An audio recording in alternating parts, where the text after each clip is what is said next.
everyone. Welcome to this Monday night's edition of The Light Gate. We're coming to you live from the beautiful city of New Orleans in Louisiana at the United Public Radio Network at 107.7 FM and the UFO Paranormal Radio Network at 105.3 FM on the Gulf Coast. We are on Facebook, Roku, Rumble, and YouTube. Thank you to our sponsor, Carnation. We love you all very much. You're wonderful to our network, and we can't do enough for you. And Thanksgiving's coming, everybody. This is the good stuff. It is cold where we're at. If I start shivering or my teeth start clacking, please forgive me. I'm right by the window, and it's like 22 now, and it's snowing. Yeah. I'm just going to turn it right over to Preston. Thank you, Dolly. Thank you, everyone, for joining us on episode, what is it, 133 of The Light Gate. I'm your host, Preston Dennett, UFO researcher and author, and a little bit of an experiencer. And of course, my lovely co-host, Dolly Safran, who is the subject of my book, Symmetry, and is a major experiencer, as you guys all know. I do want to give a shout out to all the folks who have served in the military. Happy Veterans Day. We love you. We're very proud of you. I'm going to include Dolly there. Thank you for your service, my dear, and everyone out there. It means a lot. I have a message for all my patriots and my comrades. Hooah! All right. Well, let me just say that we do have a wonderful guest lined up tonight. She's been on before, Irena Scott. So very excited because she was actually our 13th guest way back when. And so happy to have her back. But before I bring her on, let me just say a very quick hello to all you wonderful folks in chat, because it's because of you we do this show. It's because of you. My Mondays and Dolly's are that much brighter. We really have a good time here. We consider you all family. So let's see who we have here real quick. We have Lori Seawick from Portland, Oregon. We got Scuba Maru and Cherise Bazella. Teresa Levine, lots of regulars. We got Johnny J from Knoxville. And Jay Kirshenman. And the lovely, generous Namaste. Thank you, veterans, for your service. Yes, we love you very much. Namaste. Who else we got here? Thank you, Namaste. Little Dove. We got Janie Mashburn and the Owl Man. And Sunny Burnett with a nice, generous donation. Hi, Dolly and Preston. Glad to be here. We are very happy you're here as well. Thanks for joining us. Oh, Janie, you guys are amazing. We love you so much. Thank you, Janie. And Louise, one of our definite regulars, Stargaters. Very cool. We have Becky Sloan. Thank you, Becky. You guys are amazing. We love you very much. Thank you. Thank you truly from the bottom of our heart. It means a lot. We have Greg from Bonnie, Scotland. There. Oh, Scotland. Yeah. I loved it. And Bob Thorson. Hi, Bob. Hope you're doing well. You're lucky. I believe it's warm where you are. I might be wrong. You can let me know. We got Daniel Nordine from snowy East Tennessee. And Heidi Hansen, a frequent flyer on our show. Hello, Heidi. Hi, Heidi. We love you very much. Hope you're doing really well. Cherise. Oh, my goodness. You guys are absolutely Thank you. Wonderful. Thank you so much. And here is me saying, get your questions in early. First come, first serve. But yeah, we got lots of wonderful people in here tonight. Olivia and Flea Market Gold and Fox Mulder, and I'm just about out of time. Oil Painter, SB Harkin, Max Meeks. Hello. Michael Kennedy. Hello, Michael. Mwah. Love you, love you, love you. Pumpkus and Kay Hansen. Yikes, that's too cold. I'm glad I'm here in Houston. Lucky. Randy P. It gets cold in New Orleans. No, we're streaming out of New Orleans. That's right, yeah. That's our radio station. That's where the transmitters are. One is closer to New Orleans and one is closer to the Gulf Coast. There's two of them. Yeah. So Jonathan Diaz, Benno from Oz. I'm in trouble because now I have to get going. Foggy Notions, Little Dove. I think that's just about it. If I didn't catch you, I'm sorry. Muhammad, love you guys. My favorite YouTubers from Spain. Oh, That is awesome. when? I love how we're reaching out to all the world. Texas Cat Guy, Tim Houston, yay! And of course, like I said, Michael Kennedy's. I hope you're doing well. And let's just get to our guest before I get in any deeper trouble. So excited to have Irena Scott back on. She is a scientist, a pioneering researcher, and an author. She's got a Ph.D. She's actually a doctor. Her resume is absolutely amazing. She's been in this field for many years. She received her Ph.D. from the University of Missouri College of Veterinary Medicine and did post-doctoral research at Cornell University and actually had a professorship at St. Bonaventure University. Wow. Her MS was in the University of Nevada, her BS from the Ohio State University in astronomy and biology. Wow. And has done research and teaching at the Ohio State University College of Medicine and the University of Nevada. Now, she was actually employed by the Defense Intelligence Agency, the DIA, as at level GS11, doing research in satellite photography, including in the Air Order of Battelle section of the Photographic Interpretation Office. This involved aircraft identification with above top secret sensitive compartmented information clearances. Wow. Irena, amazing. She was employed as a physical scientist cartographer in the DMA Aerospace Center, now the National Geospatial-Intelligence Agency, using satellite photography, and of course worked at the Battelle Memorial Institute, and has been sent for work-related purposes to the very famous Wright-Patterson Air Force Base, and has actually been in the secured areas, including the Blue Room NASIC building. She was an astronomer at the Ohio State University Radio Observatory, the Big Ear, noted for the WOW SETI signal. That might be humanity's only signal from ET, using that method, I should say. Is an amateur astronomer and has taken flying lessons and was a correspondent for Popular Mechanics magazine. Boy, we're so honored, Irena. This is amazing.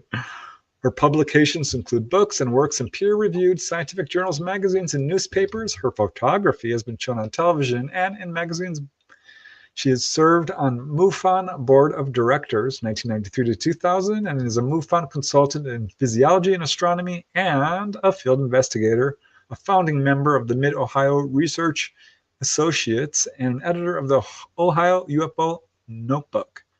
Her UFO publications have appeared in the MUFON Journal, the International UFO Reporter, Fate Magazine. She was a keynote speaker at the 2022 5th Symposium on Ufology and Exobiology International Symposium in Brazil, and a featured speaker at the 2019 50th Anniversary International MUFON Symposium, and quite a bit more. She's done numerous podcasts, such as Coast to Coast, no surprise there, and Shirley MacLaine's Independent Expression Radio, and many others. She's got a new book out. We're very excited to talk about it. She's really the go-to person when it comes to information on Pascagoula. And you can see her book here, Pascagoula, The Ultimate Close UFO Encounter, as well as quite a few other books, Sacred Corridors, UFOs Today, Inside Lightning Ball, Scientific Study of Lifelong UFO Experiences, Beyond Reasonable Doubt, The Pascagoula Alien Abduction, and quite a bit more. So we're very, very honored to have her on team. There she is with Kathleen Martin, also a guest on the show. But let's just bring on our wonderful, illustrious guest. Hi, Irena. How are you? Thank you for coming on. See, I have one thing to say real quick. You know, if anybody was worthy to go before Congress and talk UFOs to people, it would be you. You know what I'm saying? I don't know why people who have to be whistleblowers, who are not researchers, who are not experiencers, who are not anything even remotely close to other than intelligentsia within our government are talking. And it irritates the what out of me. And then here you sit with all this experience, with all of this knowledge on you, and nobody's once from that group up there asked you a single question. Bothers me a lot. Just saying. You know? Thank you. All right, go ahead. That being said. Yeah, well, we're very, very excited to have you back. It's been a long time. Our show has grown quite a bit. So I'm sure there's some people who, I don't know where they've been, if they've been living under a rock, they haven't heard about you. But yeah, if you could tell our listeners a little bit, your resume is amazing. But when you're ready, if you could tell the listeners a little bit about how you got involved in this field or what you were like as a little kid, what brought you to where you are today. I think that would be really interesting.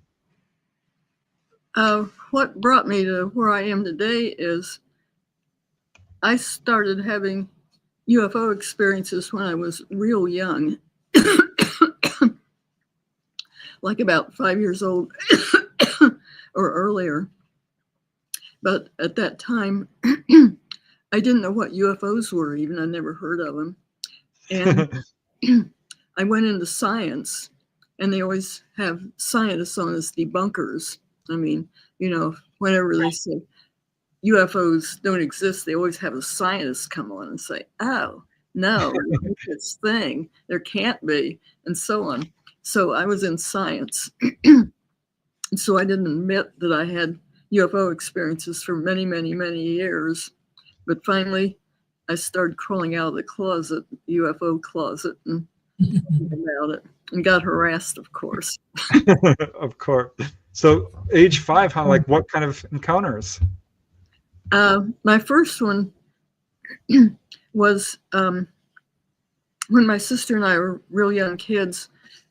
Our parents were farmers, and we were poor. We lived in an old farmhouse, and my sister and I slept upstairs in an attic room with walls that came together about 3 feet apart. And we were in separate beds. And I just woke up, and this thing was flying around the room. It was a little thing, and it kind of looked like hot iron or something. And I wondered what this was. It wasn't anything like a lightning bug. It didn't blink or anything. I can know that it wasn't storming for some other reasons. But it was flying around the room, and it came close to our heads several times. It'd fly around like close to me and close to her. And eventually I started to notice that the room was dark, but it knew where things were. And it'd go to a wall, and it'd turn. It didn't bump into anything. It knew where the furniture was. And I knew where the furniture was, so I knew it wasn't bumping into anything. And so it seemed really odd.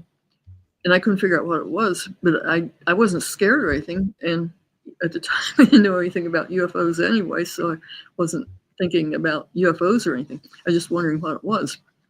Well, I didn't know my sister was awake either, that she was. And she apparently knew I was awake. She apparently woke up first. Wow. After a while, it flew up to the ceiling. It turned before it hit the ceiling. It went over the chandelier, and it started circling the chandelier. And it knew where it was. It knew to not hit the chandelier or the walls. It circled between the chandeliers and the walls. Then it circled for quite a while.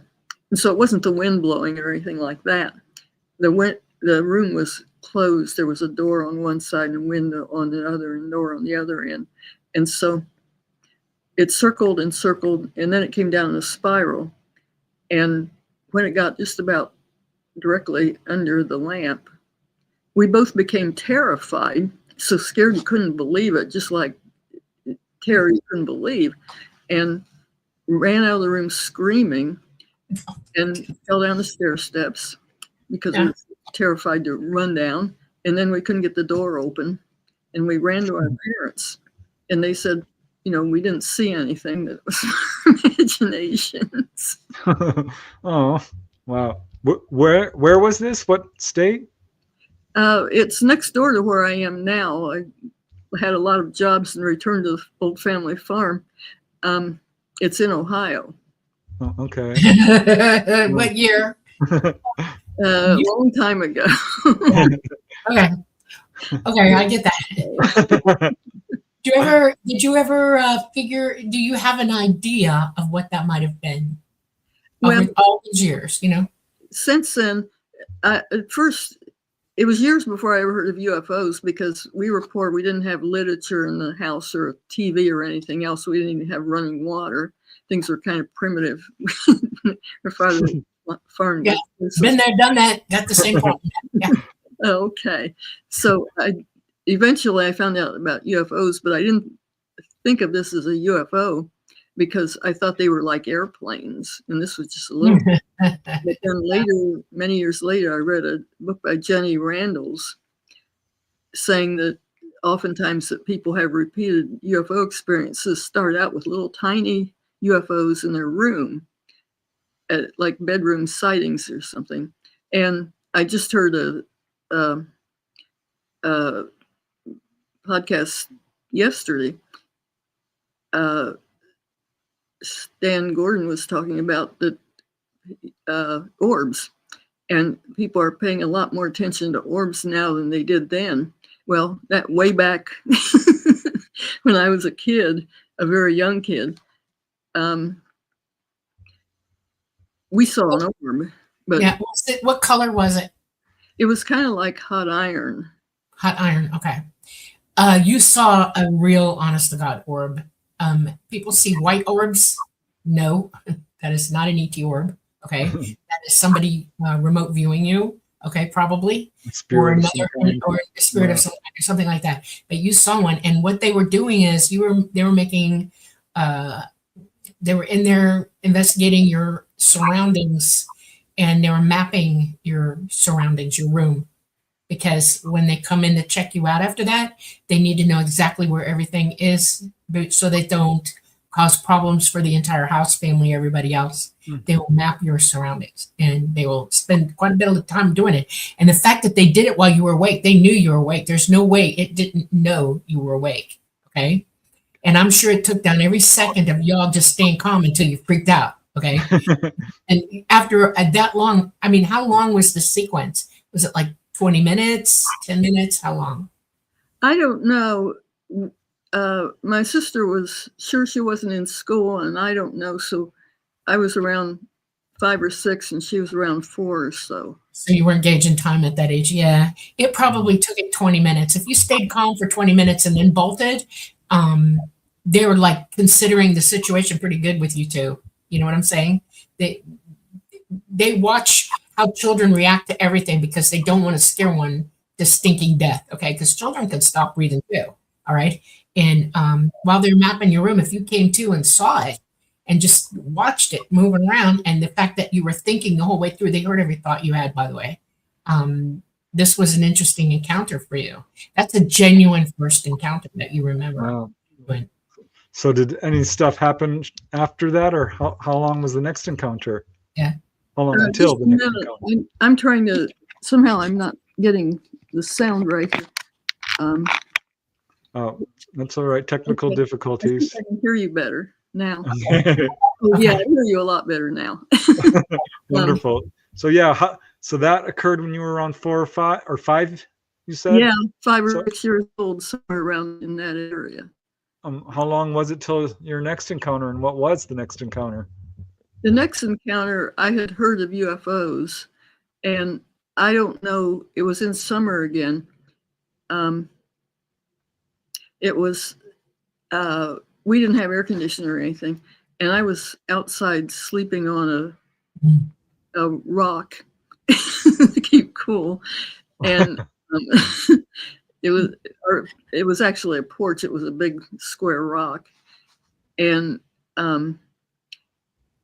I just woke up and looked north, and this round thing was coming over. I saw it from the north coming. And when it was almost directly over me, I started hearing all the dogs in the neighborhood begin to bark. And our dog was in the kitchen locked in where it couldn't see anything, but it started just thrashing around, barking and everything else too. And then it didn't stop or anything, just continued going over. And at the time I was just absolutely terrified. I mean, it didn't make any noise or anything. And I'd heard of flying saucers by that time. but I was scared to say anything because I knew my parents would say, I'm lying or something. That didn't happen. Well, with my sister, it was real good because they, told us we were imagining it, but we both saw it. We weren't even talking about it. You're lucky. Nice to have another witness. Yes. And so I was just laid there terrified for the rest of the night because I was scared to say anything. I was scared to come in and everything else. But there seemed to be an animal reaction where the animals, we were in the country and the houses were a long ways away, but I knew whose the neighborhood dogs and everything. And I heard them barking and our dogs sort of went crazy. Yeah, they know. You can hear frequency better than we can, and in a wider range, low and high. And the craft emits an electromagnetic pulse. Okay, and dogs pick up on it really, really quick. That's why a lot of animals react to actually craft coming in. A lot of them, and the more sensitive they are to sound, the bigger the reaction. And yeah, dogs. It's like having a siren go by. Only it's not the sound that you hear; it's the sound that they hear, like a dog whistle. It's like, hey. What is that? You're interrupting my brain. Stop it, and they start barking. Wow, they make better UFO detectors, I think, than some of those little ones you can buy. Cats too. Cats will run to the window. Dogs will run away and bark, and a cat will go to a window. It's the weirdest thing I've ever seen in my life. Huh. Yep. Wow. So at that point, what were you thinking? Like, this is ET, or what? Well, I just heard of UFOs. I didn't think much. I don't know. But I knew not to talk about it by then because we had talked about the other one because we'd never heard of UFOs, so we didn't know to keep quiet. And we talked to everybody about it, and the whole family remembers it. But with this one, I kept quiet because I knew I wasn't supposed to talk about them. At this age, were you starting to study scientific subjects? Uh-huh. I think I was around 12, but I'm just guessing. Oh, boy, yeah. Do you remember what the craft looked like exactly? I mean, did you see it?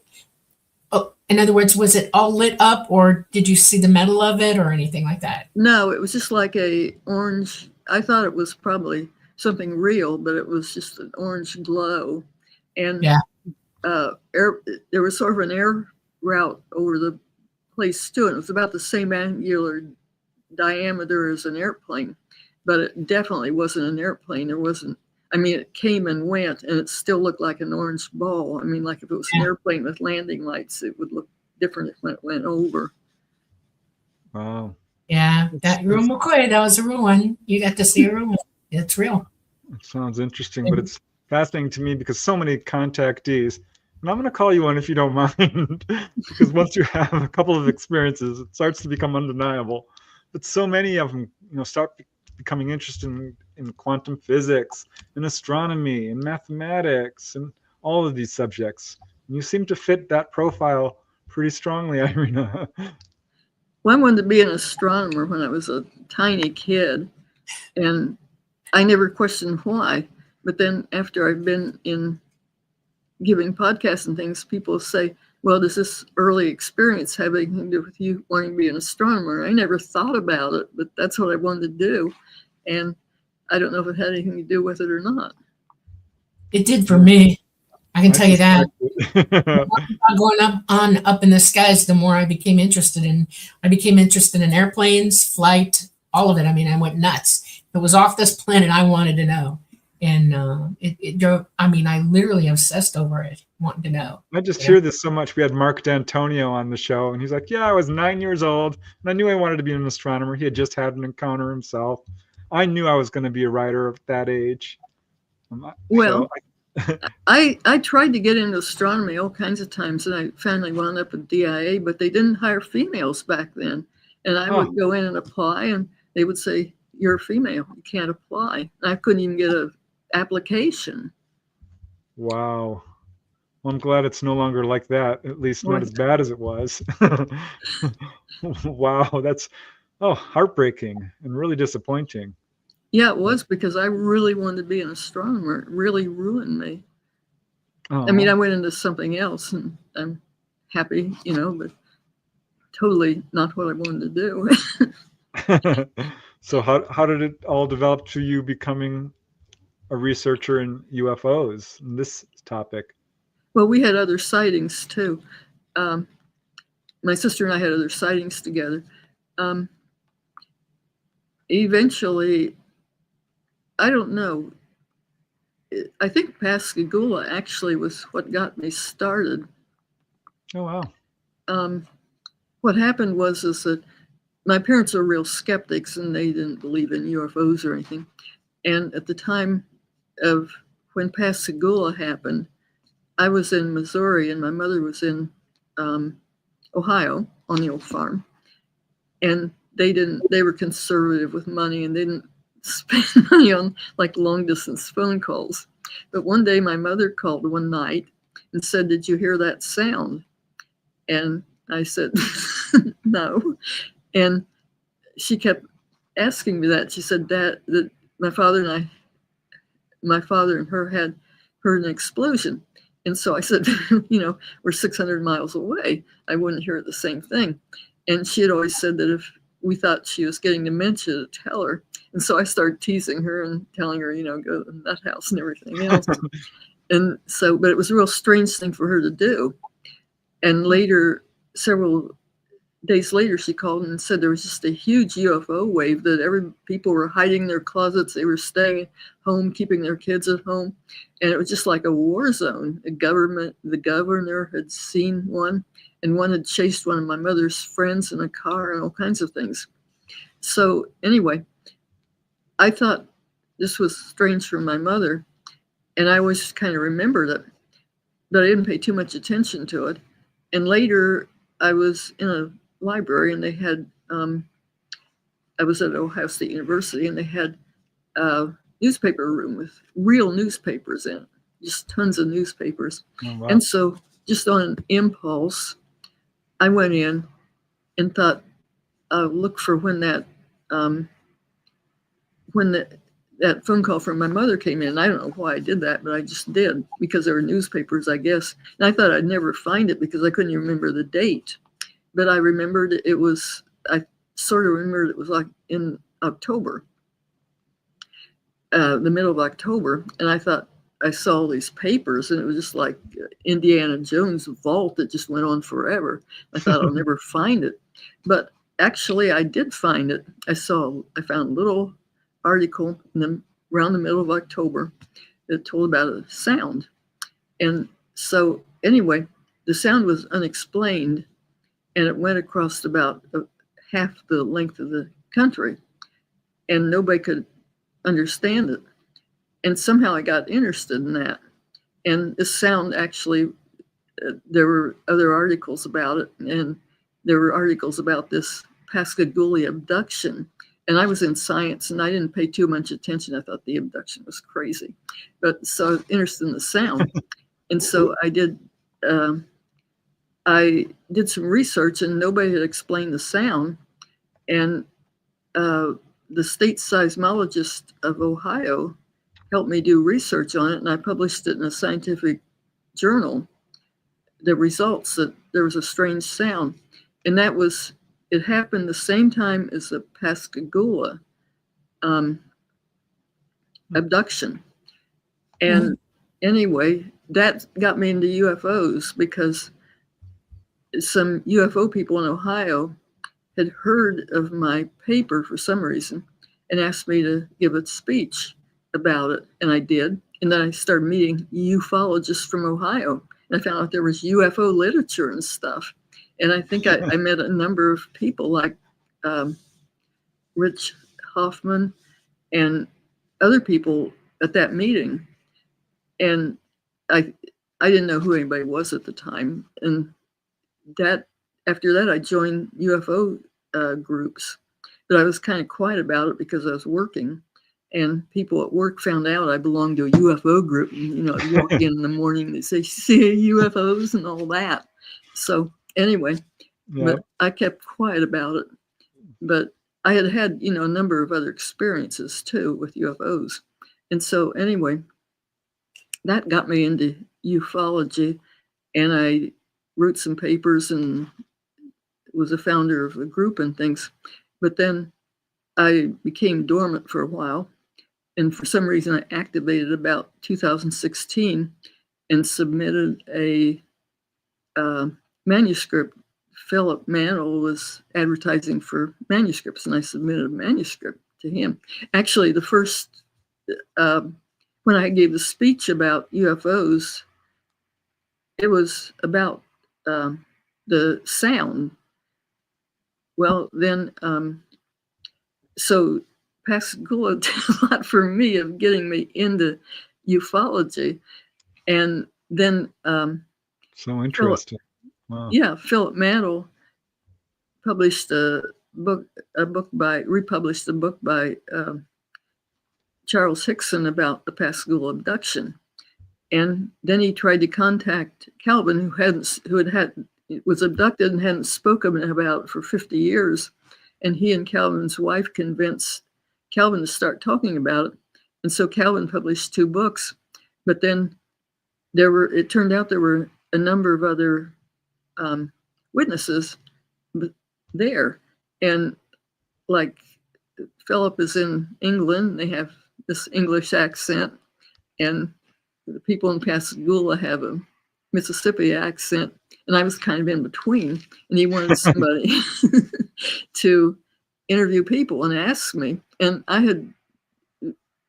Pascagoula was actually, in a way, what got me into ufology, so I was really interested, even though at first I just threw out the idea of abduction and didn't even think about it, but then I became more interested and started interviewing witnesses and things. 1973 is the year of the humanoids. There was a book called The Year of the Humanoids by David Webb. Yeah. Something was going on that year. Yeah. Towards the end of that year. I have a couple of questions to ask you because this is interesting. Pascagoula has always interested me, and I have very personal reasons. Preston has no clue I'm about to say the things I'm about to say. It was in October of 1973. What time of day did the sound start? It started about in EST, about 8:20 approximately. I just had to go by newspaper accounts, which weren't real accurate. That's PM, right? In the evening? Yeah, PM. Yeah. Yeah. Okay. The second thing is did anybody see a fireball going? In what direction did it come from? Nobody saw anything. Nobody They saw had anything. looked for radar and everything else. Nobody saw anything. This thing was about from 8:20 to about 9 to the coast, it registered on 2 seismographs too. So it was scientific. I could calculate. Which seismographs caught it? What states were the seismographs in? One in Pennsylvania and one in New York. Yeah. Okay. Now here's the reason that I'm interested in this. I lived in the Everglades, and my cousin and I were quail hunting. And it was a thing where we go set up camp, and you get up early in the morning because that's where you go to get quails, is early in the morning. So we went out to the Gumbo Trail, and we found a nice place, and we were setting up camp before dark. We were almost finished doing it, and I felt this weird thing going on around me, okay? And she said, "What's wrong?" And I said, "Look up." And we saw it, okay? We saw it. It came from New York to Pennsylvania to Florida, the tip of Florida. It was trying to go out to sea, okay? It was trying to get out in international waters. And then it came back up and it went that way. We actually saw it. It was massively huge. It was in trouble, and it was trying very hard to keep control of itself and get to where it would get out. That's the information I was receiving. I'm already wide awake, sentient, conscious, aware of ET, everything, okay? And I grabbed her and I said, "Oh my God, look at that." And it was going like Mach 11. It was that fast. It just went that fast, okay? But we saw it because we could see it going away from us. It went directly over. Was it making a sound, Dolly? Yes, it was making a horrible damn sound. That's excuse my French. It was loud. I heard it coming forever. And then when it came over our heads, at first I thought it was low-flying jets that were past Mach 2, okay? No, okay? It moved too fast to be Mach 2. It looked like, honest to God, Mach 4, Mach 5, Mach 6. It was going that fast. It was a fire. In other words, you know that orange glow that you're talking about? That's what I mean by a fireball. It had everything it got trying to stay up. and go out to sea. That's the message that I heard from the beings on board that craft. They're trying to make it out to sea into the Gulf. The Gulf is the better place for them to go when they're in trouble. Okay. Florida registered it. And if you go back and you search records in Florida for an asteroid that went over Florida, October the 13th, 1973, that's what they called it, a big, huge asteroid. This was October the 11th. Oh, the 11th. Well, I might be wrong about the dates, but it's like right there, okay? There was no asteroid. It was not an asteroid. Asteroids do not make that noise. Not at all. It was unbelievably loud. You couldn't miss it for the world. It was straining to stay up. And I don't know why it was making the noise. It might have had a failure inside the craft somewhere, and it was just trying to stay up, but that's what I got from it. Now, I've kept quiet about it all these years, okay? And I keep listening for people to know what the heck they're talking about, this thing in Pascagoula that came down. There were multiple humanoids on board that craft, multiple. And I always wondered about it, I didn't hear anymore, everybody deadlocked down on the information. I went through my life asking ET themselves, what the heck did I just witness? What was going over my head? Blah, blah, blah, blah, blah. And I get cut off because they knew at that age that I was going to go look and dive deep into ufology then. And they told me, no, stop it. Don't talk about it. Don't nothing. Leave it alone. Because they wanted me out of that right at that point at my age. And nothing. So here you come and you're writing about this, and I'm reading all the information about it, and I'm like, oh my God. I know which way it went. You're exactly right. It started up in New York, it was heading for the Gulf, okay, came across Florida, which is where I was, and then for whatever reason it went to Pascagoula and crashed. And I don't know why it did what it did, but it did, it's amazing to me. So I just wanted you to know that.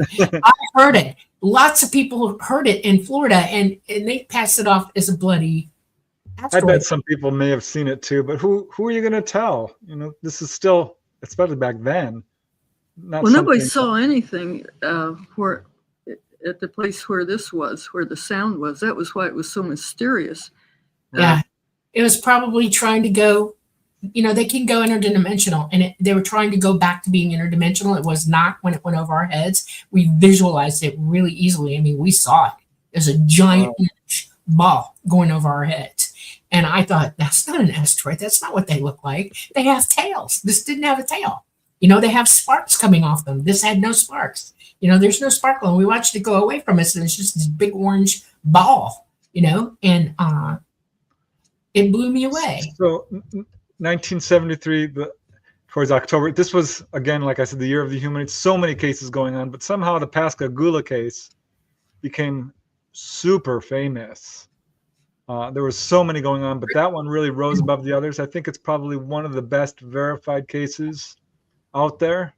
So why don't you just give us a quick rundown for those who haven't? I'm sure you guys have heard of the Pascagoula case, but I know that there's probably a few listening who haven't. So maybe I made some new discoveries about it, which is what my latest book is about. But it started out just with these two men. One of them was about 45 or so, and the other one was a teenager. They were family friends and co-workers, and they were fishing on a pier. And neither had any interest in UFOs. It was the last thing on their mind. They were just, after work fishing. And the older man had wanted the younger man who had the car to park, and then they were going back through this area of no trespassing, and the younger man was kind of concerned because it was his car and he'd get in trouble. And so they went to the pier, and they saw a blue light, and the younger man thought it was the police. And so he was saying to the older man, you can go to jail. It was your idea. It wasn't mine. And so anyway, they were fishing, and this blue light came. Well, it was much, much, much worse than the police because it was an object. And it came, and it was levitating. It wasn't, it didn't have blasts and propeller or anything like that. It was just levitating along. And suddenly there was this blast of light, and these things came out, and two of them grabbed the older man, one grabbed the younger one, and took him inside the thing. And they both described sort of something like being scanned, that something went around them, like they were being scanned. And then they were returned to the pier. Well, they were both conscious. I mean, a lot of abductions take place, with one witness way out in the middle of the boondocks, and the witness forgets about it and doesn't know anything about it and doesn't remember it unless they're hypnotized and things like that. So nobody believes in abductions. And this one was different because they both remembered. And so anyway, they agreed, first of all, that they would never tell anybody because, everybody, how would you tell? I mean, especially in 1973. I mean, if you said you're abducted now, everybody would say, see a doctor. But back in 73, it was a lot worse than that. And so, but the older man had been in the Army, and he'd had life and death situations, and he thought he could take the harassment. The younger man didn't want anything to do with it. It was talking about it. And so anyway, the older man stopped at a newspaper, and the newspaper was closed.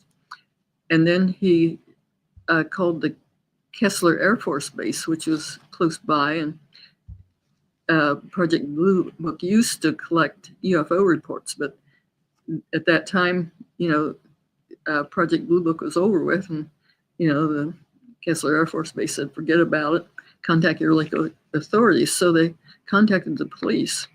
Well, the police did just an excellent job, and I think that's one reason why the case became famous. The police had him come in and separated them and interviewed both of them separately. Then they thought these people may be hoaxing, and so they wanted to find out.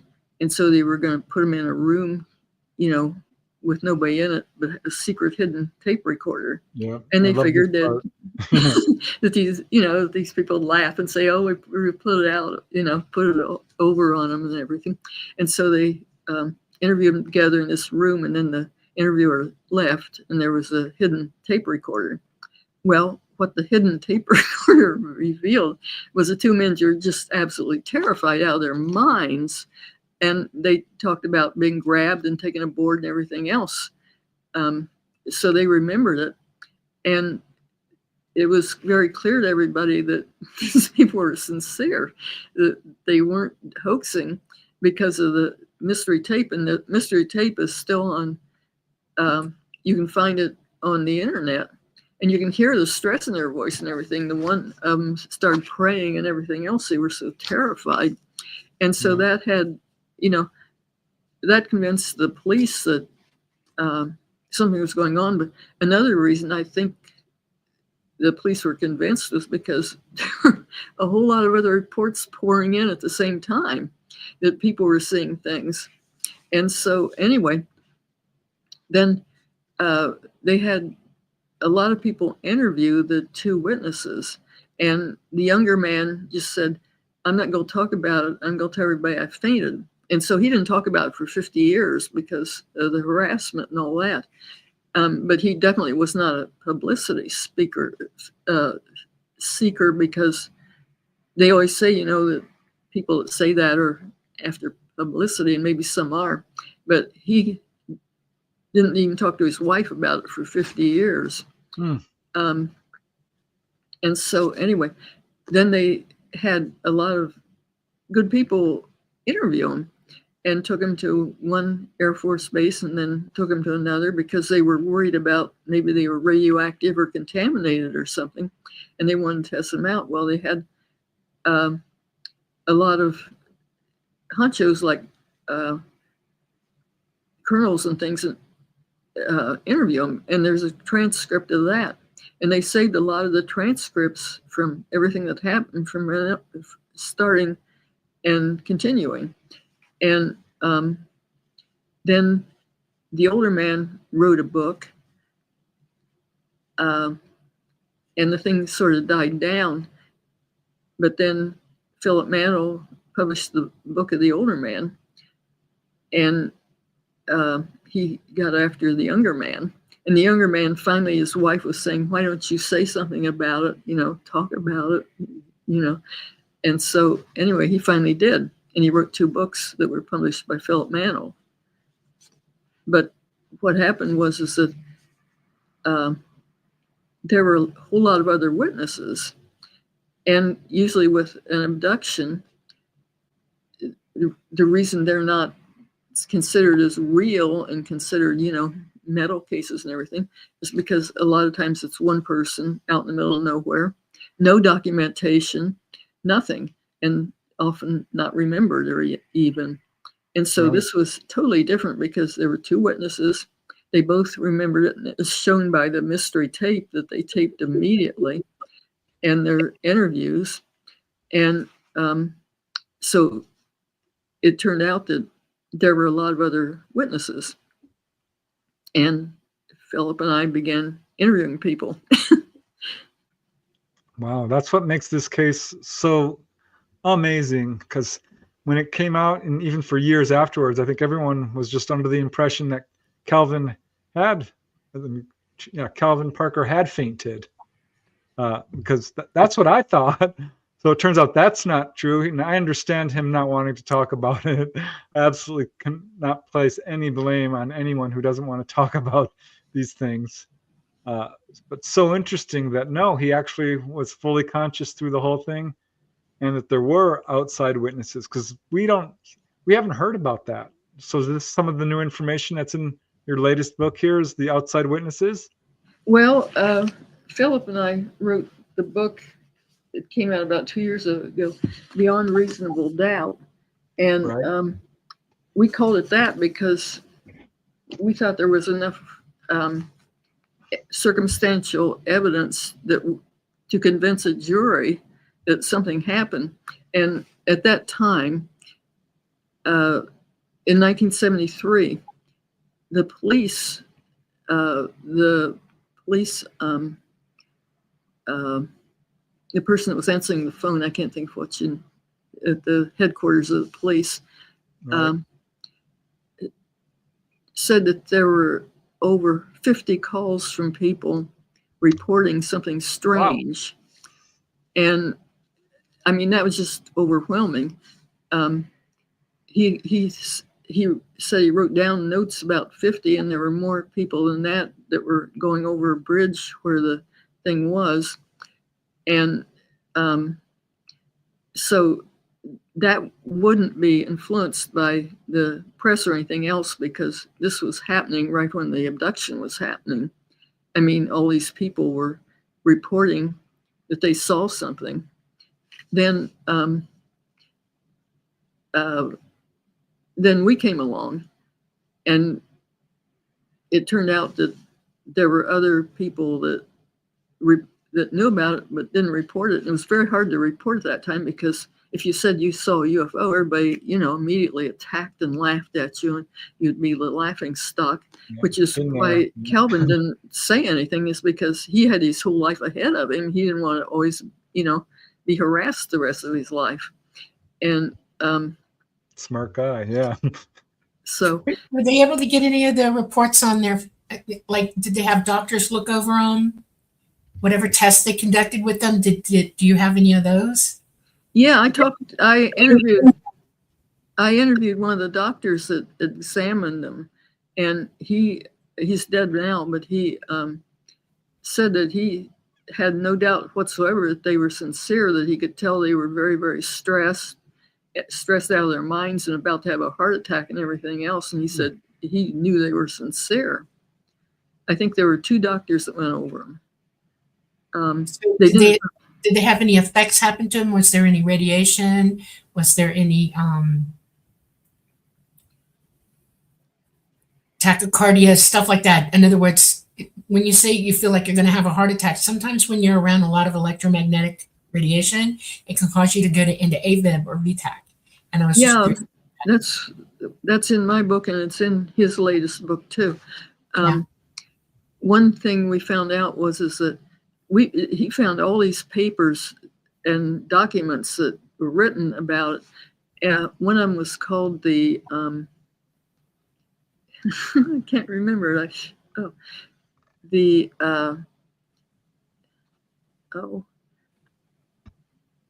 puncture wound document. I'm sorry, I forgot that.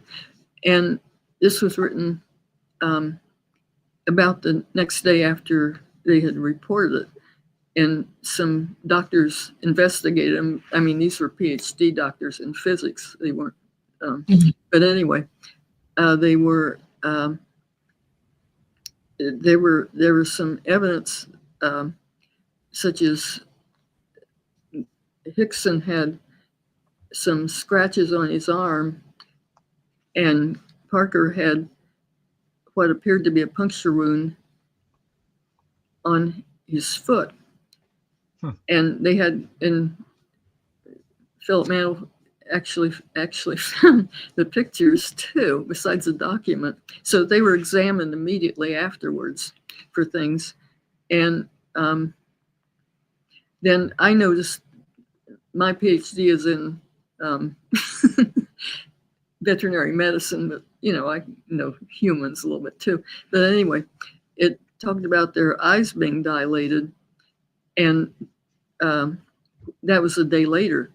But if you and explained it as because the light was so bright in this object, but if light is bright, it makes your eyes constrict. It doesn't make them dilated, and theirs were dilated, like a day or so later, which would suggest that they were given drugs or something.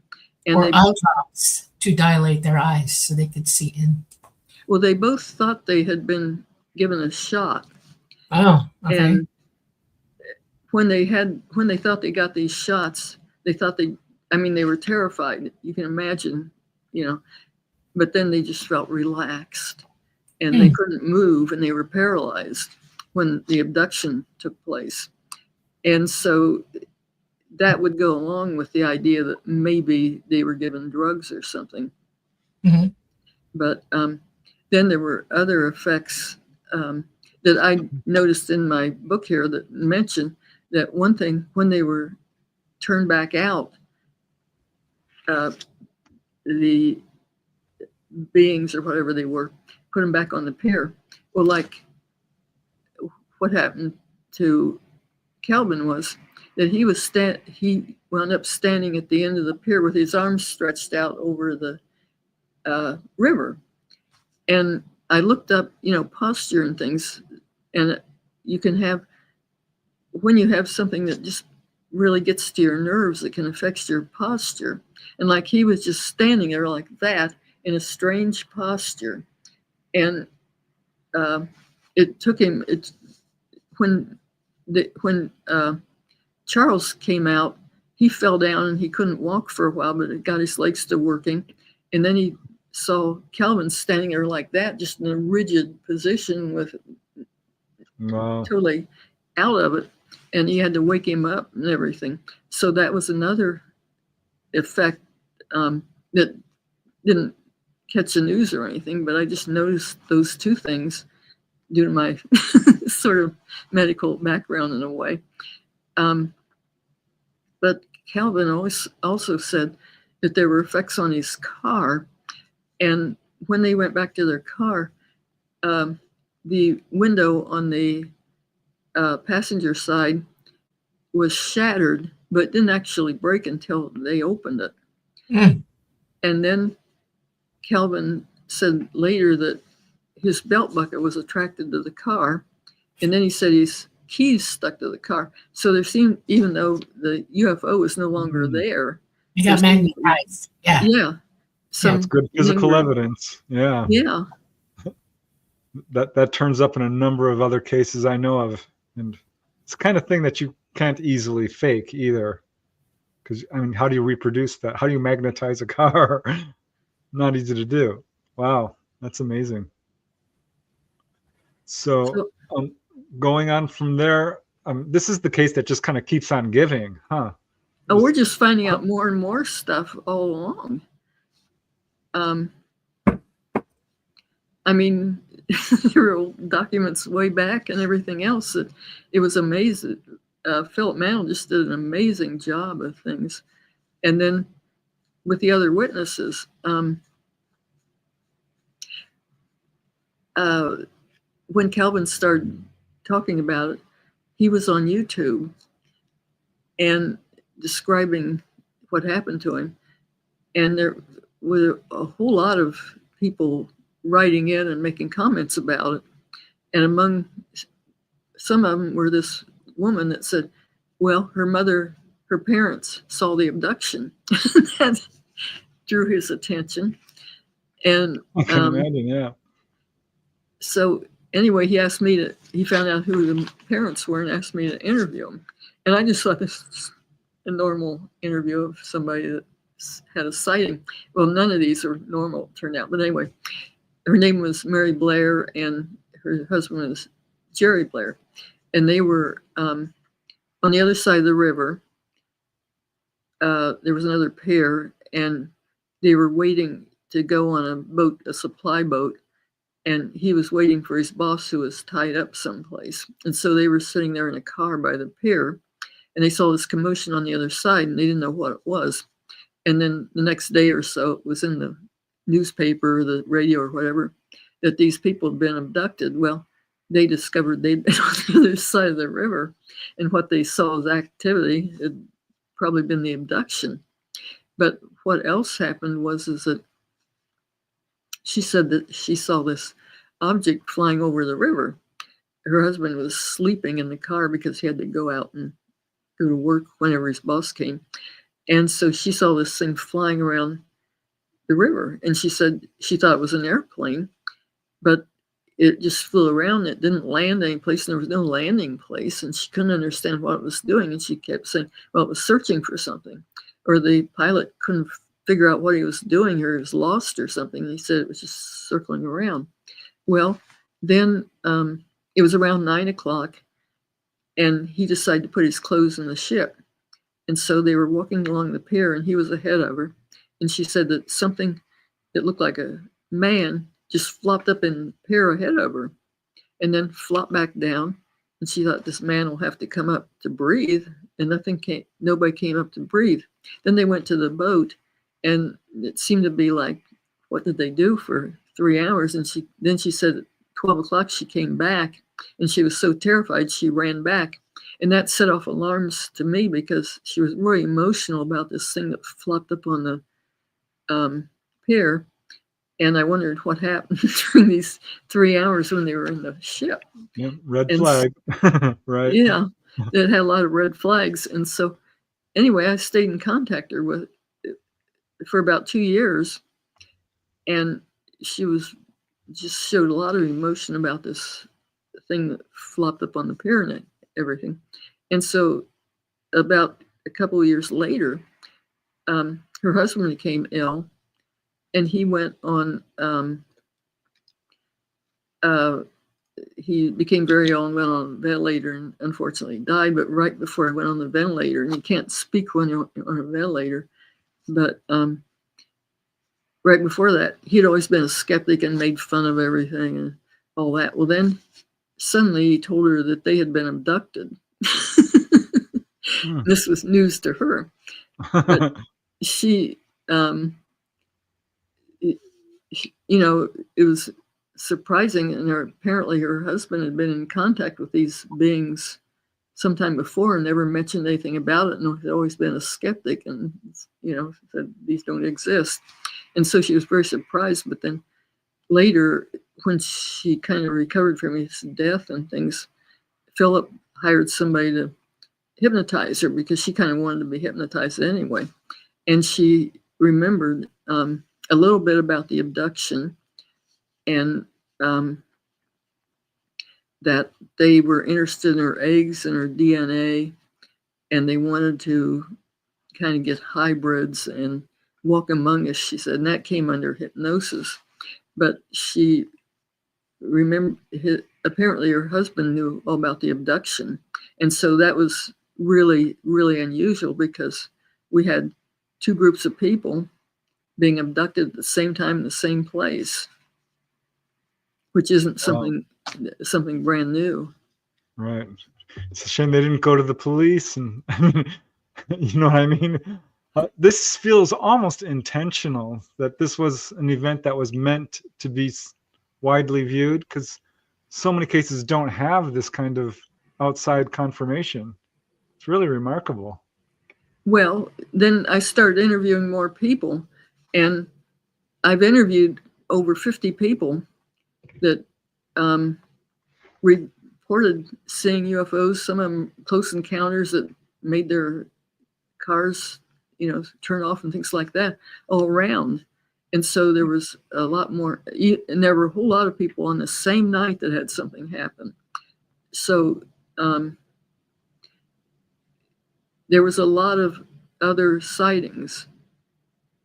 A lot of other people saw something and it was very hard to report then, because if you said UFOs, everybody laughed at you, and there was no place to report it because there wasn't a Project Blue Book, and Charlie had to try 3 times to report his own abduction, so it was very hard to report. But and people had called in right then and reported it, but then we were finding a lot more people that were just the same as Calvin, that didn't say anything because of the harassment, but they said they told their family about it and things. Wow. So the figures they saw were pretty unique in terms of what's in the UFO literature. Did the family or the couple across the other side of the river, did they describe similar beings? I think sort of in general. He said, I think it was kind of blurry with what she remembered. And he's described him as being taller. Calvin and Charlie reported him as being shorter, but real chunky and muscular and things like that. But they reported him as being taller. But I think everybody was stressed. And I think, you don't remember exactly things when you're that stressed. So I didn't. Thank you. Yeah, I've always said this: fear distorts your perception, and it makes it very difficult to report accurately all the details. So I always wondered about the appearance of the Pascagoula beings, because the planes coming out like that, and we just don't see many cases with that, and we have yet to. No, go on. Yeah, what? Yeah, I'm curious about it. Did they ever? I thought if you were going to make up a story, you'd look up what a UFO not looks like and report it. And they were completely different from anything else, because a lot of the grays are good point, skinny right? Little things with big eyes, and these are bulky, things like that. There are grays. There are ethnic grays who are dwarf size, okay, and they're chunky, muscular dudes, okay, and it's amazing. I see them around children, and it's interesting that they saw them like that. But yeah, they're also really good swimmers, by the way, stinking good swimmers, and it's interesting, Wow. So I understand that both Charlie and Calvin had encounters following this event on Pascagoula. Is that true? Yeah, they did. And that, that ruined their credibility, because back then, if you saw one, you were crazy. If you saw more than one, go to the insane asylum immediately. So anyway, but they had, and now it's more common. A lot of people that see one see more, but I mean, such as me. Yeah, I'd say it's more the rule than the exception. Who might disagree? But anyway, anybody that saw more than one, but it turns out that a lot of even UFO investigators, predominant big UFO investigators such as Hastings and Fowler and Salas, have actually reported abductions and more than one sightings.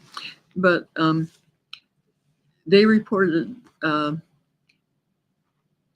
Charles and his family were driving along, and a UFO came down beside him, not too far away, and they stopped and everything. So there were a lot of witnesses, the rest of his family and stuff.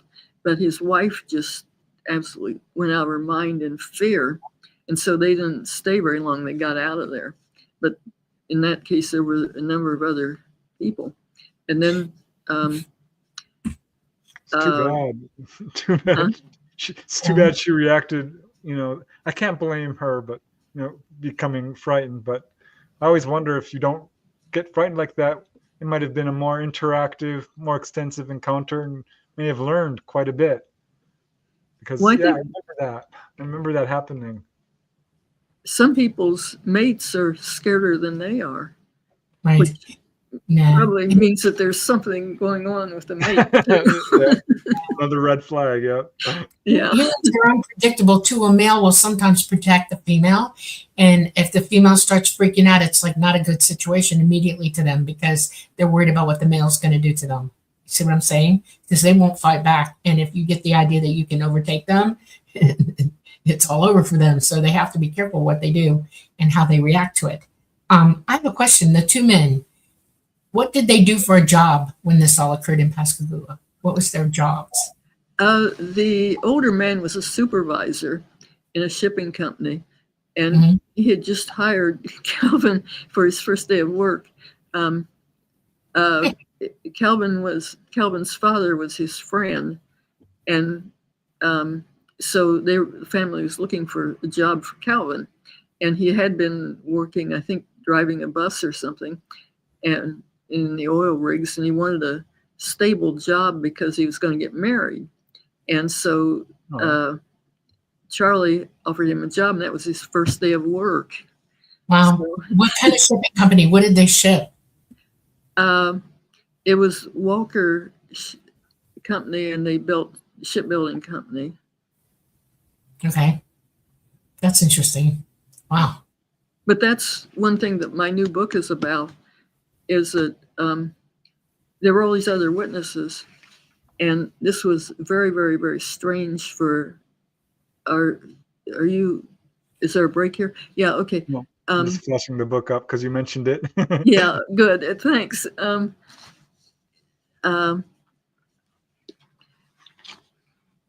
What was interesting is that there were all these other witnesses, and that's strange for abduction, which usually takes place with one person by themselves in the middle of nowhere. And here there were all these other witnesses, which just didn't, it wasn't just like a standard abduction tale at all. But what I figured out later and recently, and what I'm talking about in the book is that actually this was a military sighting. Thank you. Okay, I was waiting for that word to show up. Go ahead. Yeah. Because they were in the area of Huntington Ingalls Industries and real close to it.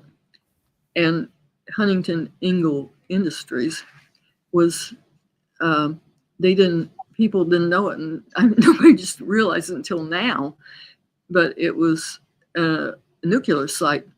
They were making nuclear submarines, and not only that, some of their submarines had nuclear missiles in them. So this we all know about the connection there. ETs are very concerned about our use of nuclear materials, so this does not surprise me. Wow. I wonder what was going on then for a craft to be having problems and then show up, because they don't make noise, okay?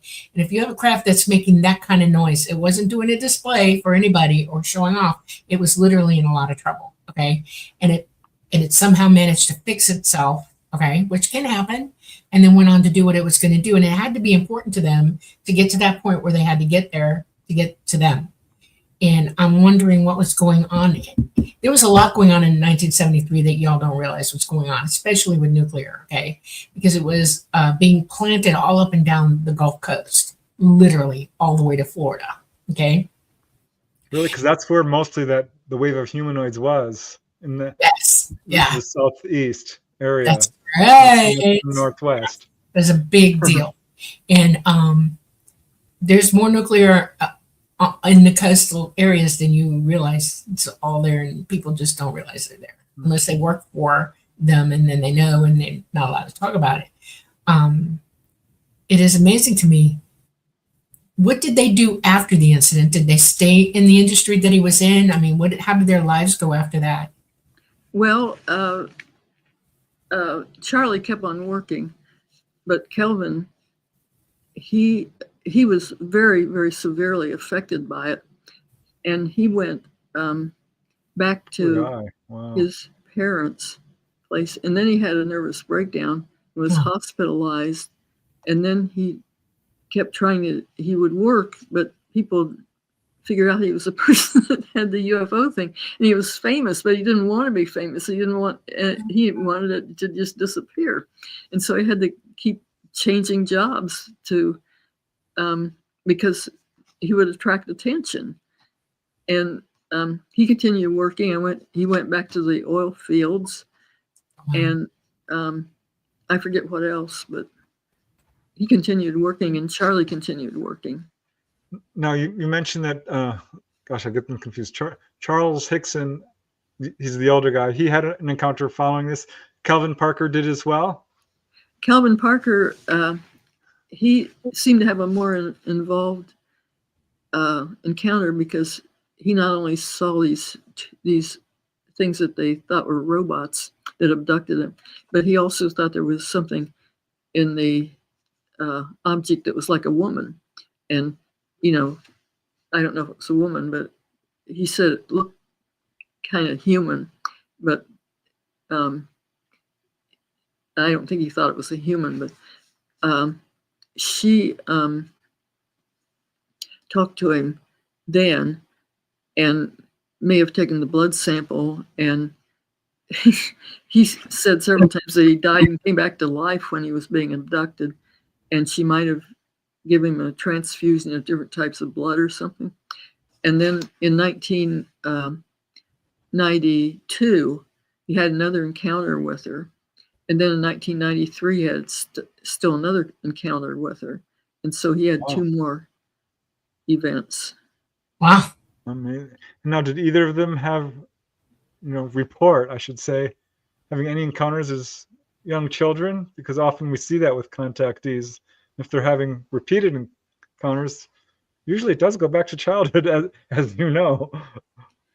Well, with Hickson, I interviewed his son, and his son said he grew up close to his grandparents, and that he and his grandmother both saw these orbs flying around when they were real young, and his grandmother just seemed to accept it. And so apparently they had some other things when they were young.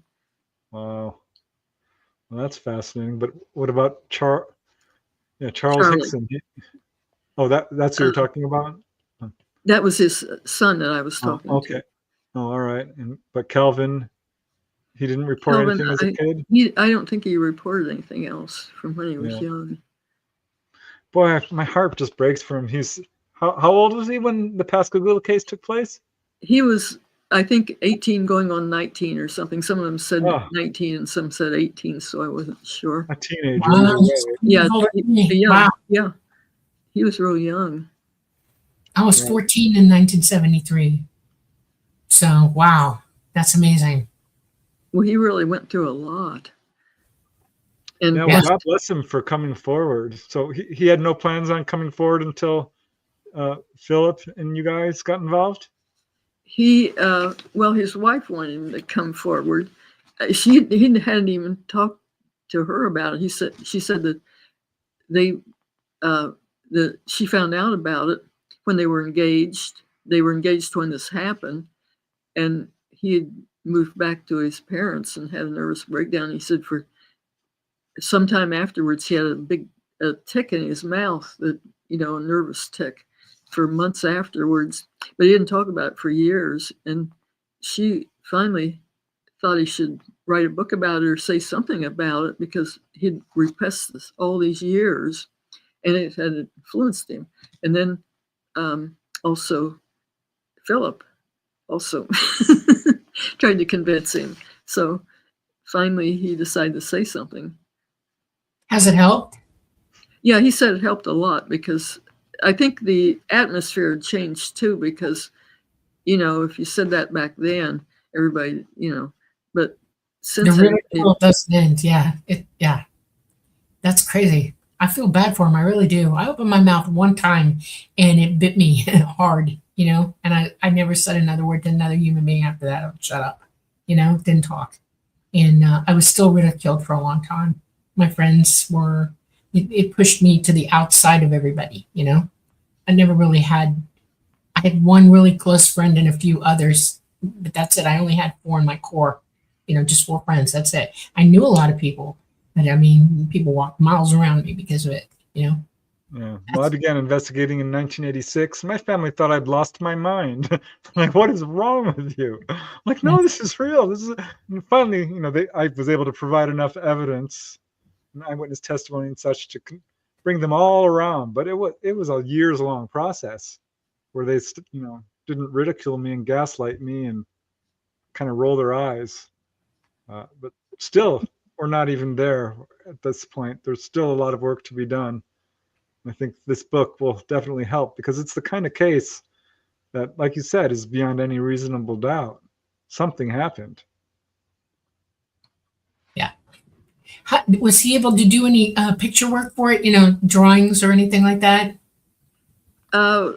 Charles had made drawings right after it happened, and they're in our books. He had made a picture of the object and rough drawing of the what you'd call beings or robots or whatever they were. All right. I want to pop up a question from chat. This is actually about you, Irena, rather than Carly and Kelvin. But Michelle is asking, I would love to hear if Irena has had any recent or somewhat recent contact experiences. I had one in, let me see, I'll look at the date here. I had one recent one in 2016, right here where I live. I was out in the yard, and believe it or not, I was taking pictures of the planets. They were real clear night, and there Saturn and Mars and Venus were out and things. And I thought it was really nice. And I had a iPhone, but I also had a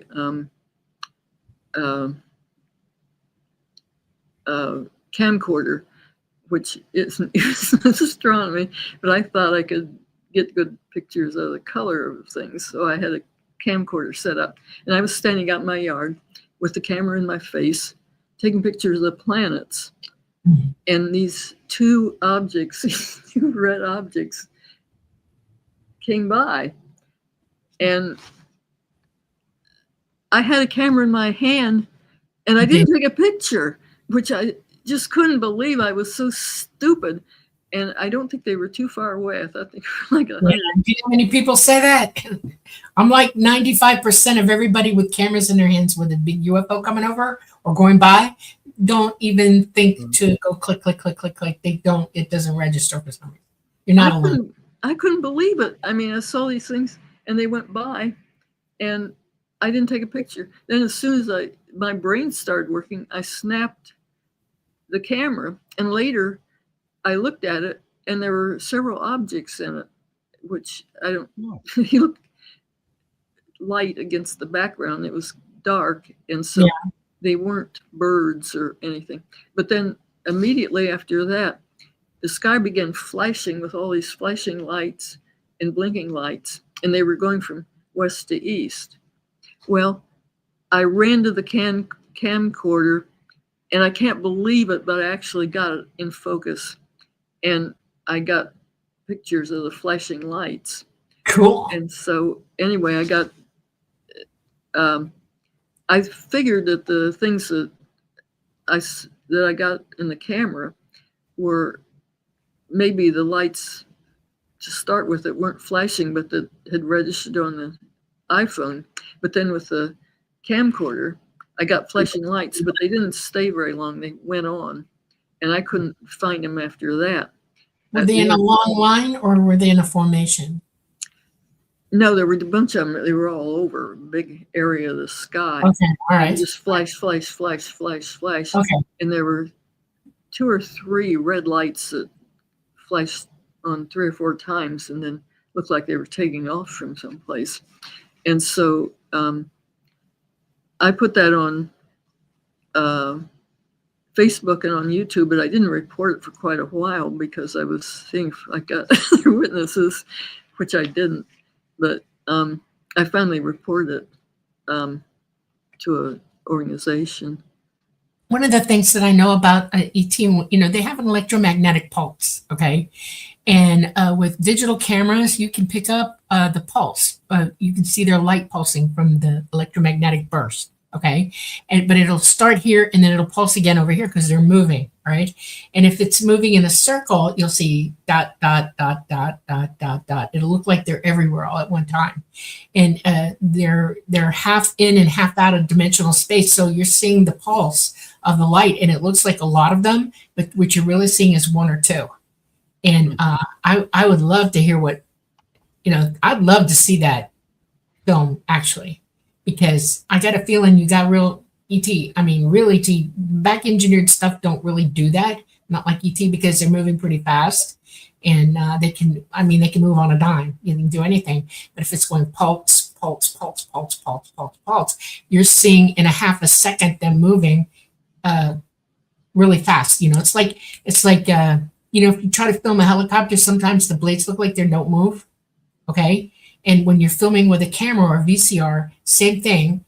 The film is moving at a certain pace. The electromagnetic pulses are happening at a certain pace, and then they're blinking at a certain pace. So you're catching what might look like a lot of them, but it's really one. You know what I'm saying? It's kind of cool. Well, I still have the film, but I've tried to send it to people, and I've sent it to some people, but it's high definition, and it's very difficult to send through the internet because it takes a lot of. Yeah. Do you have Google? Do you have Google Drop? And there's Dropbox and other Google. Yeah. I don't think mine works very well. I have to check. But I've tried to send it and not been very. I've had to send it by this way. Oh, I'll send you an invitation and you send it back to me. How's that? In other words, it's real easy for you to send it back to me. I'll send you an invitation to send me something and you just put it on there and it'll go to me. How's that? Well, I'll try. I would But love it takes to a long time to load. Yeah, I I know. just have a few seconds of video, but I had the It's camera yeah. in high definition. The still pictures I took showed several objects going. I Mhm. mean, but they were still pictures. They were just like 3 or 4 objects. And then I ran to the video and got that, but it was in high definition. Yeah. One of the things about ET is when they're up in the sky like that, they're not moving 45 mile an hour. They're not moving 200 mile an hour. They're not moving 1,000 mile an hour. They're literally moving at triple or quad Mach speed above your head. And if they're circling you or just looking at the area, I'm telling you, it'll look like there's a whole bunch of them out there when there's really only 1 or 2. That's what I'm trying to explain. It's like they're out of our time. They're out of sync in our time. And so it's really hard even for the camera to visualize what the heck that is going on. Most people don't get that, but it's a real phenomenon. And the government knows all about this, by the way. They bloody know the truth of about that because of the way they operate and the electromagnetic pulses that they put out. And that's why I want to see it, because I want to see if I can figure out 1 or 2 or a whole bunch. See what I'm saying? It was something handy because when I made the video, the whole group or whatever it was going west to east. Well, Right. I could use one side of the video as control to the other side because the other side the east side had a lot more blinking and everything than the west side. And so I could compare them and say, something was over here definitely because it was the same sky, but you could see a lot more blinking on one side. I mean, Well, going back to the Hickson Parker case and your new book, how many witnesses were you able to interview that in some way corroborated their story? Around 50, and 50 weren't all that night, but there were a fair number that saw things that very night. And some of them were pretty amazing, like there were a group of people that were west of them some distance, and they were just driving along. One of them was a famous person. There were 3 men, or they were young men, and they were driving along, and this was the same night as the abduction. They said an object went over them, their car, and then something small came down from the object and got right in front of the car, right in front of them. And it was kind of like it was clicking. They're taking pictures, and they said they were all just paralyzed and like in a trance, and they just drove along with this thing in front of them. Then it flew away, and they didn't know what happened to it. But they said that, and then after it left, they suddenly came to and said, "What was that? What was going on?" And this was like an awful lot like what happened to Charles and Kelvin, but this was like 100 miles away, but it was the same time, and they were having this feeling of being scanned, and had this thing come out of the wall and look at them, and these other people, and they were paralyzed at the time and everything like that. Well, these other people said they were paralyzed and like in a trance too, and this thing came down, and this happened at the same time. And let's face it, 100 miles away for a UFO is nothing. Nothing. They can do that in what, 1 second? Yeah, 1 second. Yeah. Amazing. And the paralyzing thing, I really believe that, I don't believe, I know. It's a phenomenon of fright or flight. And your body will freeze you solid if you're that frightened. Where, in other words, you'll either decide you're so frightened you don't know what to do, or you're so frightened you're going to run. You make the decision to run, okay? And most people don't run. They freeze solid and they can't do anything. It's like they can't register anything. It's like an existential blip in the brain. The brain shuts you off and you're done. And yeah, you become rigid. I think if you have enough fear. Yeah, Did anyone pass out standing up. I'm not kidding. Okay. Did anyone else see humanoids on that night? Or was it, other than the couple across the river, and of course Charles Hickson and Calvin Parker, or were there any landings, or were these all? I mean, the one with the there were, they not right where they were, but there was another I think he was working for a newspaper, TV station or something, some distance away, that saw humanoids, but he was afraid to say anything for a long time because he said nobody believed him. But he said he saw humanoids, and that happened the same night at the same time. Wow.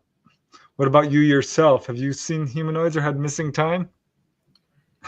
If I might ask. Well, my sister and I had another close encounter that lasted a while, and we probably had missing time, but neither of us remember, an abduction. And when it happened, I talked to this really weird person that told me I was crazy, and then he tried to kill us. But we probably had missing time, but neither one of us remember anything about an abduction or anything. Wow. So how does your sister feel about the research you're doing? Well, at first she, was apologizing, but now that's more accepted.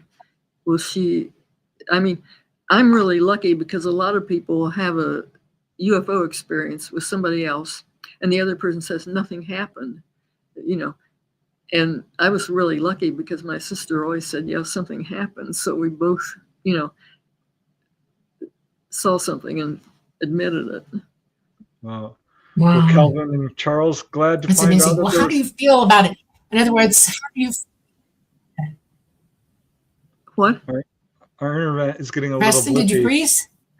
I Huh? think we all did for a second. Yeah, the What? internet's a little We glitchy. can't hear you, Preston. You froze up. I didn't. What'd you say? Something seems to be. Yeah, we had to have a couple of X-class CMEs yesterday, and their energy's starting to hit. And there was they were pretty high up there in the X-class too, and they were Earth facing. So we're gonna be doing stuff. Preston, you're still frozen. I'm gonna come out and go back in. Oh my goodness. Okay, he's gonna come back in a minute.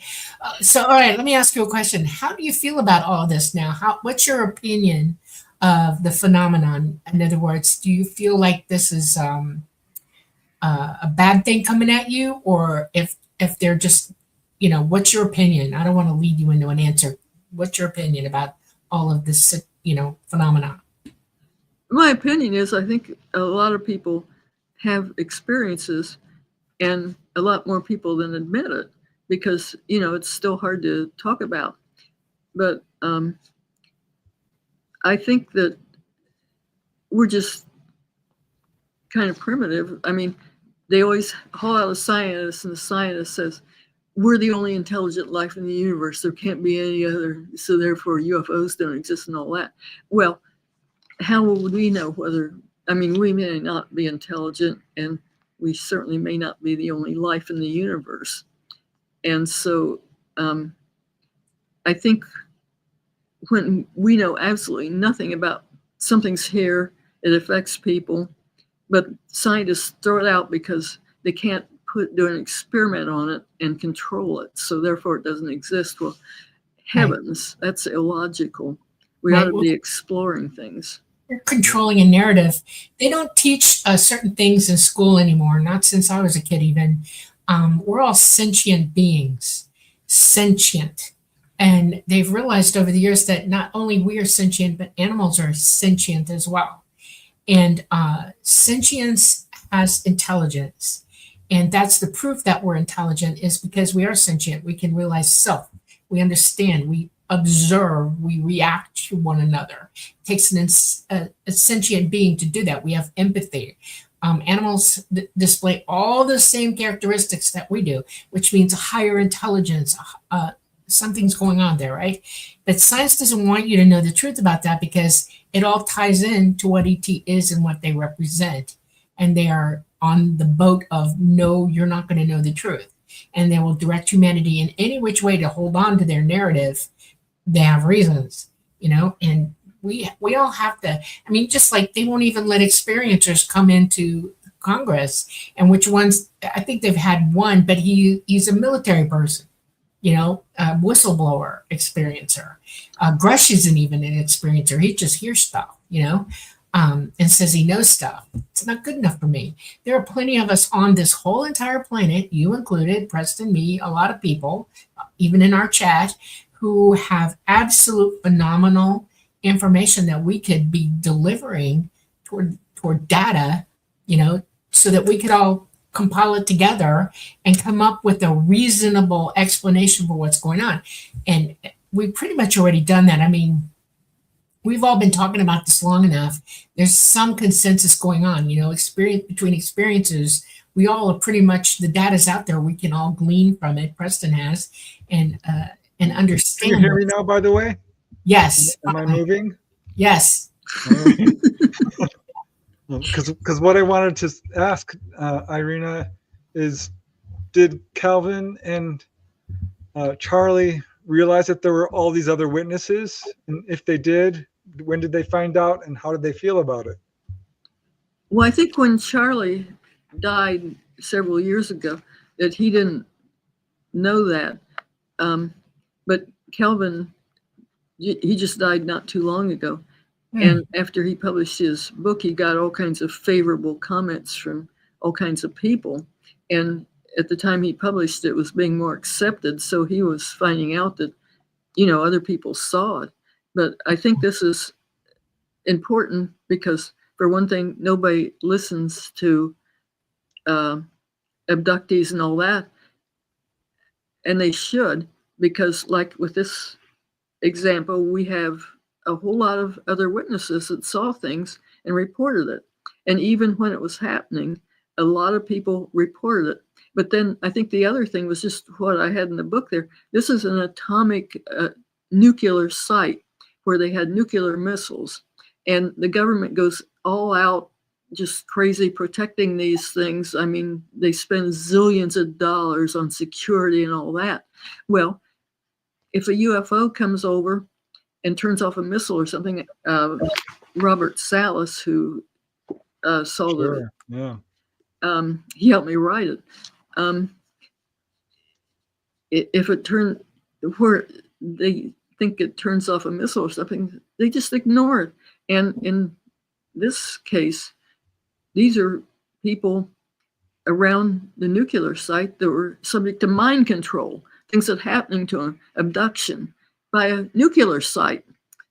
And I mean, there are examples of people that were being like zombies and things.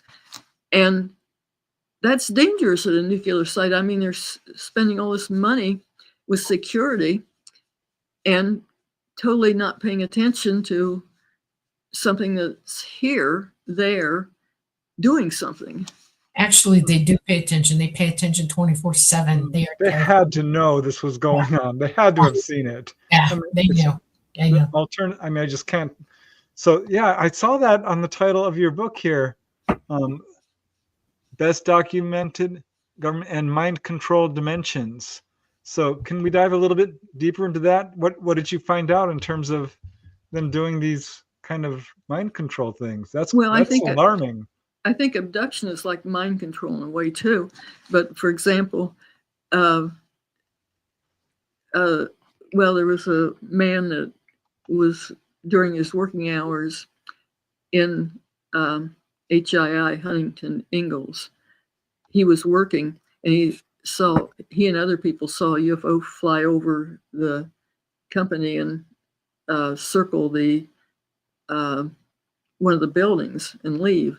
But his daughter-in-law, not too long later, just a few days later, she and her husband and another couple, it was a maintenance building, I'm sorry. She and her husband and another couple just out on the street talking to each other, and they looked up and saw a UFO. And then they just turned around and walked back to their houses. And then after later, they thought, what is wrong with us? We didn't look at it. We didn't mention it. We're just like, something took us over. And that was like that people that I was talking about that had the thing come down when they were driving along. They were like they were in a trance. Yeah, you realize that the hippocampus is a funny thing, right? And that when you're afraid, your hippocampus is not going to store into your permanent memory something that's that fearsome. It will let it erase. It'll take it. It's not a delusion. It's not somebody else doing it to you. We do it to ourselves. It is a very physical human reaction to input that we can't understand or take, so we let it go. And it's almost like a self-hypnotic way of dealing with it.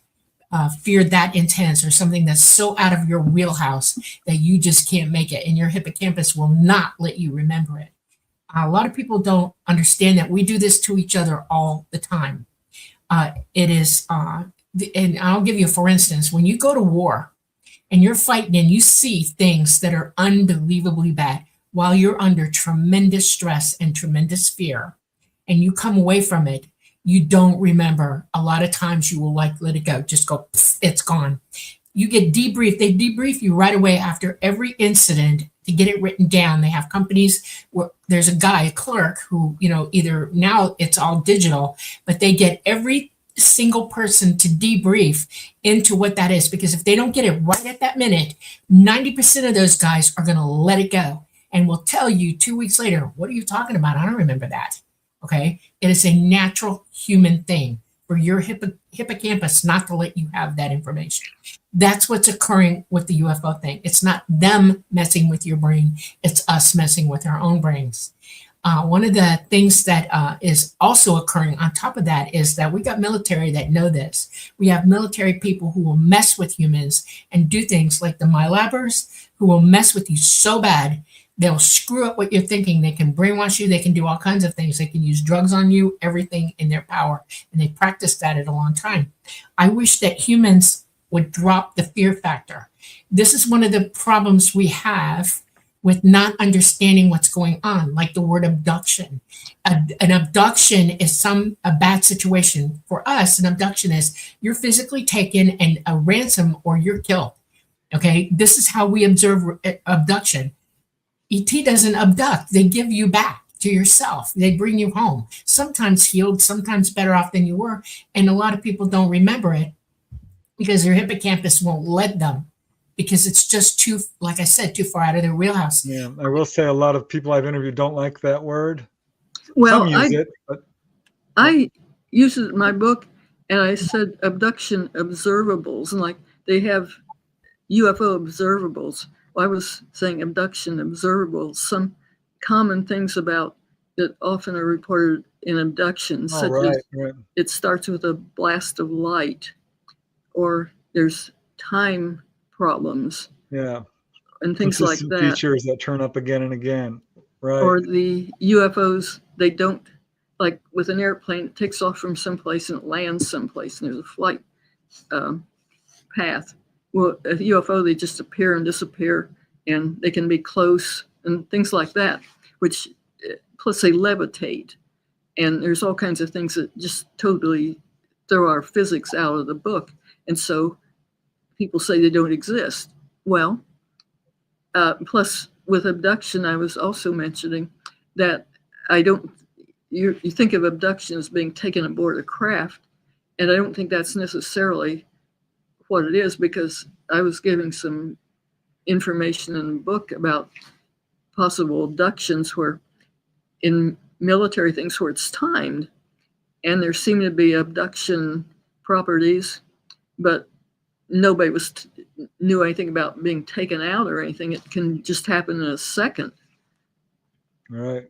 Yeah. Well, I think that they can pull people out of the third dimensional time stream. Yeah. I'm also concerned about some of these cases being what we would call mind control and not involving ETs whatsoever. So I think there's a lot to unpack here, and it's very difficult to sort out at times. Yeah, fear is our number one issue, and humans have been taught to fear everything. Okay, especially in the 70s. If you were just a little bit weird, or you had psychic ability, you were picked on for that too. If you saw ghosts, you were picked on for that too. Nothing anybody did outside of the quote unquote normal quote activity or behavior was considered you're nuts. And they went hard on everybody from the 50s all the way forward. It began in the 50s, and it got worse and worse and worse and worse to where nobody wanted to talk about anything. And they put fear into us like you would not believe. I've met people, honest to goodness people, who couldn't say 2 words to me straight to my face, even as a nurse, okay, and make any sense to me at all, because they were 100% shaking, teeth clacking, eyes rolling back into their head, ready to pass out, or seize fear. Fear. Okay. And I mean, it happens to people. Like, you come in the emergency room and we'll have somebody who's really, really terrified. They've never been sick a day in their life, and then suddenly all heck's breaking loose, and they're being hooked up to everything. It's in a situation they may have to go to surgery, and they are literally losing their minds. And I'm telling you, within an hour of them being there, you get them to calm down and everything, they can't remember how they got there. That's the kind of things that people deal with fear. Okay. Abduction isn't abduction if you're returned whole in one piece with no damage done. And ET, there's nothing going on. Or even often healed, Yeah. My lab is another situation, and that's the government, the military industrial complex doing that to you. And we've got a ton of that going on too. And that's been going on since the 60s. Literally, they've been experimenting on humanity that way, trying to make everybody afraid of ET. And the reason I'm very passionate about this, and you might not know everything about me, but I am a contactee. I'm 100% conscious. I'm totally unafraid. And I have been working with ET my entire life. and I know enough to know that there's nothing to fear from them at all. And we're working right now toward a huge crisis where they're trying to make it look like ET is going to be a national security incident. They're not even here right now. And I trigger when I hear over and over and over again, this is a bad thing and we're being brainwashed and everything. That is the first truth. Charlie Hickson ultimately, if I'm correct, decided that his experience, while frightening, was certainly they weren't out to hurt him, and he was ready to reach out and meet them again. I remember reading that in the book by William Mendez that he put out. Yeah, that was his co-author. Right. Yeah. So I have a question for you. These two boys, the older man and the young man, did they ever say they never wanted to see ET ever again? Did they ever have the feeling that they were in a lot of trouble from them? In other words, were they still terrified of them throughout their life, or did they level out and try to figure it out for themselves? I think at first they were terrified, and they were afraid the thing had come back and do something to them. Mm-hmm. But then the older man, he had these military experience, and he was very, very brave compared to most people, and talked about it, which hardly anybody does. But I think both of them, Kelvin didn't talk about it for years and years and years and years and years and years, but finally he did, and he felt better about it. Good. I'm glad to hear that. That's the pattern I usually see with people I've interviewed. It's difficult in the beginning, but when they realize, I'm here, I'm whole, and often they've got a whole new outlook on life and, a psychic awakening or even a spiritual awakening of sorts. So well, yeah, oh, I'm sorry. No, go ahead. I think you're a lot more open-minded if something like that happens to you. Right. Yeah. You would have to be. Yeah. Well, it's paradigm shifting for people. I mean, up until 200 years ago, people didn't talk about this openly, or those who knew about it, it was mystical and magical and religious. Okay. Even Leonardo da Vinci put a UFO in with the Madonna and the baby Jesus. That's a big deal. There's Ezekiel. He had the wheel within the wheel within the wheel. They've always been around, and it's never been they're here to get you and we're all going to die. That is not how this goes. Yeah. So have Kelvin and did they have kids? Kelvin Parker? I think he had kids, but I don't think his daughter had kids. I was just wondering if they reported experiences as well, because it does usually seem to be generational. I don't remember that they did, but right. Hickson's son did. Right, we mentioned that, yeah. It's really an amazing case, and the only one I think that's at all comparable is the Brooklyn Bridge case with Bud Hopkins, where there were outside witnesses, but not quite like this. I mean, that case is also pretty controversial in ways that this one is not. I think there's no doubt that this is a legitimate case, the Hickson Parker case. So kudos to you for putting out this book. Yeah. We've just got a few minutes left. Is there any last messages you want to say or any other comments you want to make about the book before we have to go? Well, I was just emphasizing that you shouldn't throw away evidence. I mean, like they always say, this is against science. And with science is defined as the idea that you have controlled experiments, and that's science. And if you can't do an experiment on a UFO, they say, well, it doesn't exist. Well, I think the idea behind science isn't right. It's illogical because you don't control the universe. I mean, there's a whole lot you can't control, and you ought to base science on observations. You can do statistics on observations and do good observations, and you should use that. You shouldn't just say, well, anything we can't control doesn't exist, because that just throws a whole lot of things out. That's a new way. Illogical. Yeah, it's wrong. In science, that's why you're a scientist and all these other, because observation is the foundation of science. Yes. Well, yeah. It's also this. Whenever you don't know what something is, you remove everything that it is not before you get to what it really is. That's good science. Good science is understanding that you don't know, and you take everything away. You research it till you take, it's not this, it's not this, it's not this, it's not this. And these guys are too busy theorizing and saying what they think they know it is, or making a theory a reality, and it is not. And there are lots of theories out there that I absolutely lose my mind over that are incorrect, not provable, and they're directing the narrative. They're the ones who are in control, not a real lay scientist or a scientist who's unfunded. Okay, that's science. That's real science. I'm real serious about that. If it looks like a duck, quacks like a duck, and walks like a duck and eats like a duck, it very well may be a duck. You can't say it's exactly a duck, but it might be one. And the only way to prove it is to do scientific testing like DNA, check the feathers, everything, and then go, okay, this is a duck. You can prove it that way. It's not the experiment on the duck, it's the checking the duck out for what it really is. And that's what they have to do in ufology. They have to check out what the UFOs really are. And the only way you're going to get to that is if the other guys, the ones, the quote unquote scientists who are working on it, open up their mouths and tell the truth about what they're finding, instead of all this theory and BS and back talking and, oh no, it can't be that, and then, or three-eye atlas. Oh, that's a UFO. No, it's not. We're being flayed, I guess, mentally flayed over all of this. We need to stop. I'm sorry. I'm on my soapbox. Well, thanks, Irena. This was amazing. I really appreciate you coming on. I hope your book does really well. Hope all you folks in chat get a chance to check it out, because I think you've done a phenomenal job in documenting this case. I hope one day they make a feature film about it. That would be a film I would love to see. Yeah, but tell the truth. Don't do to that story what they did to somebody else we all know. You know who I'm talking about. Yeah. So thank you very much, Irena. Okay. Well, it was an honor to be here, and thank you very much. Thank you, Irena.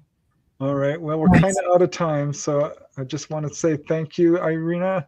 Thank you, everyone, for joining us tonight.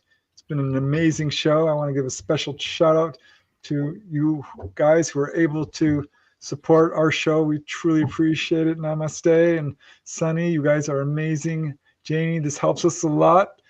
We actually do have to pay to get on the air, and this helps us immensely. So thank you very much, Becky and Bob Thorson, Cherise Basila, your support. We couldn't do this without you.